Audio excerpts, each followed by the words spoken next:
Rebonjour, petite question. La réflexion totale interne peut-elle se produire alors que la lumière passe d'un milieu moins réfringent à un milieu plus réfringent? Par exemple, de l'air à l'eau. Donc, si on a un rayon qui arrive de l'air, rayon incident dans l'air, et qui arrive vers une surface d'eau, est-ce que ça peut donner lieu à un phénomène de réflexion totale interne? Et je vous demande d'expliquer pourquoi ça peut arriver, ou de donner un exemple où ça peut arriver, ou pourquoi ça ne peut pas arriver. Donc, je vous laisse, et ça prendrait un schéma pour donner une explication complète à ce problème-là.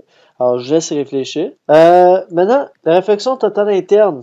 Faisons un autre petit exercice. On a un bloc de verre qui est représenté ici en bleu, qui est entouré par de l'air, donc tout à l'extérieur ici, c'est de l'air, et on a un rayon incident qui arrive ici en jaune. Ce rayon-là, bon, il va être dévié. Là, vu qu'il rentre dans un milieu plus réfringent, le rayon va se rapprocher de la normale. Ça, c'est bon à s'en rappeler par cœur en passant, là. Sinon, vous pouvez le retrouver en faisant des calculs avec la loi de la réfraction, mais c'est quand même pratique de se rappeler par cœur que quand un rayon entre dans un milieu plus réfringent, comme c'est le cas ici, en rentrant dans le verre, ben, il va se rapprocher de la normale. Voyez-vous, le rayon est plus proche de la normale que le rayon incident. Ensuite, le rayon, quand il va arriver ici, il se produit une RTI, ok? Donc ici, il se produit une RTI parce qu'on voit qu'il n'y a pas de lumière qui sort du cube. Si le bloc a un indice de réfraction de 1.35 et qu'il est entouré d'air, pour quelle valeur de l'angle d'incidence sur la face supérieure a-t-on une réflexion totale interne sur la face verticale? Donc, autrement dit, pour quelle valeur d'angle d'incidence ici, donc ça va être notre θ1, pour quelle valeur de θ1, donc θ1 est égal à quoi, pour avoir une RTI sur la face de gauche? Ce que je vous propose, c'est de vous l'essayer vous-même avant que je vous donne la solution. Pourquoi? Pour la simple bonne raison que faire des exercices soi-même, c'est beaucoup plus profitable que juste regarder passivement une solution. Donc, c'est toujours ça que je vais préconiser en fait pour tous les exercices, pour tous les exemples que je vais faire dans les vidéos. Ce que je vous propose, c'est que toujours regarder l'énoncé et ensuite essayez-le vous-même. Puis au pire, vous n'êtes pas capable, c'est pas grave. Je vous donne la solution juste après. Okay? C'est vraiment, vraiment, vraiment utile de faire ça. Je peux pas vous dire à quel point c'est plus utile que de juste regarder une solution avant même d'avoir réfléchi à comment faire pour le résoudre. Okay? Donc, à ce stade-ci, je vous demanderai de peser sur pause et essayer de résoudre par vous-même quand vous allez être prêt. Repaiser sur pause et vérifier votre solution. Allons-y. On a un indice de réfraction dans l'air ici qui est 1, N1 égale 1. On a un indice de réfraction ici dans le verre qui est égal à 1.35. Et on veut savoir que vaut θ1. Il y a une dernière chose qu'on sait, c'est que vu qu'il se produit de la RTI ici, dans le fond, ce qu'on va aller faire, c'est qu'on va aller chercher le cas critique. Donc, le cas critique, c'est le cas où le rayon réfracté rase la surface. Fait autrement dit, en plus de ce rayon-là ici, qui est le rayon réfléchi, il y a un rayon réfracté qui rase la surface. C'est le cas critique. Donc, autrement dit, on a un angle de réfraction de 90 degrés. Donc, ça veut dire, pour le cas critique, on a N1 sin θc égale N2 sin de 90. Sin de 90 vaut 1. En passant, l'indice, on vous a peut-être déjà dit, l'indice de réfraction du verre, c'est 1.5. Peut-être qu'on vous a déjà dit ça. En réalité, ça, c'est comme un raccourci parce que il y a plusieurs types de verre. Il n'y a pas juste un type de verre. Il y a différents types de verre, de différentes compositions, différentes molécules. Et ça va donner lieu à des indices de réfraction différents. Donc, c'est un peu dur de dire le verre, en général, a un indice de temps. Il y a différents verres qui ont différents indices. Donc, ça va nous permettre d'aller chercher l'angle critique avec un arc sinus, va nous donner 47,8 degrés. Donc ça, dans le fond, c'est quoi? C'est l'angle ici. Ça, c'est notre angle critique ici. Alors là, dans le fond, ce qu'on va faire, c'est que il faut comme aller à l'envers. On va partir de cet angle-là ici, et on va aller chercher. Et nous autres, ce qu'on veut, c'est aller chercher cet angle-là ici. Fait que là, ce qu'on va faire, on va faire un peu de géométrie. Donc, si on poursuit la normale ici, puis la normale ici, on a un triangle à angle droit qui apparaît. Donc, on va aller chercher cet angle-là ici facilement, simplement en faisant 180 degrés moins,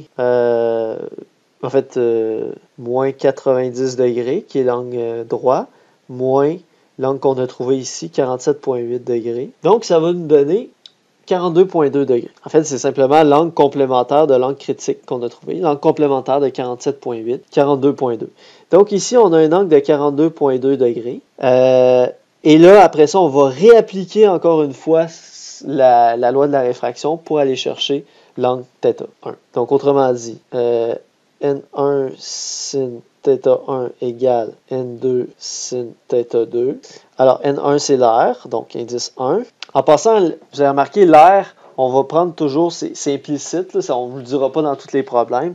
L'indice de réfraction de l'air, c'est toujours 1. C'est le même, autrement dit, que l'indice du vide. Pourquoi? Parce que l'air, en fait, c'est pas assez dense pour significativement ralentir la lumière comparativement au vide. Donc, l'indice de réfraction à toute fin pratique, à toutes fins utiles, est égal à 1. Si on voudrait être vraiment précis, ce serait 1.000, puis après ça, je sais pas, peut-être 2, 3, 4, je sais pas quoi, mais bref, ça c'est très, très, très proche de 1. À toute fin pratique, vu qu'on fait tous nos calculs avec 3 chiffres significatifs de toute façon, mais ça sert à rien d'être plus précis que 1. Autrement dit, 1.00, c'est correct pour l'indice de réfraction de l'air. Fois sin de θ1, c'est justement la variable qu'on cherche, θ1. N2, c'est l'indice du verre, donc 1.35. Et θ2, c'est l'angle qu'on a trouvé ici, donc 42,2 degrés. Et avec un arc sinus, on va pouvoir trouver θ1 qui va nous donner 65,1 degrés. Mais en fait, c'est pas encore la réponse. Pourquoi? Parce que la question, c'est pour quelle valeur de l'angle a-t-on de la réflexion totale interne? En réalité, à 65,1 degrés, on n'a pas encore de la RTI. À 65,1 degrés d'incidence ici, on a le cas critique. Mais le cas critique, c'est pas encore de la RTI. RTI, c'est quand il y a juste la réflexion. Juste la réflexion, aucune réfraction.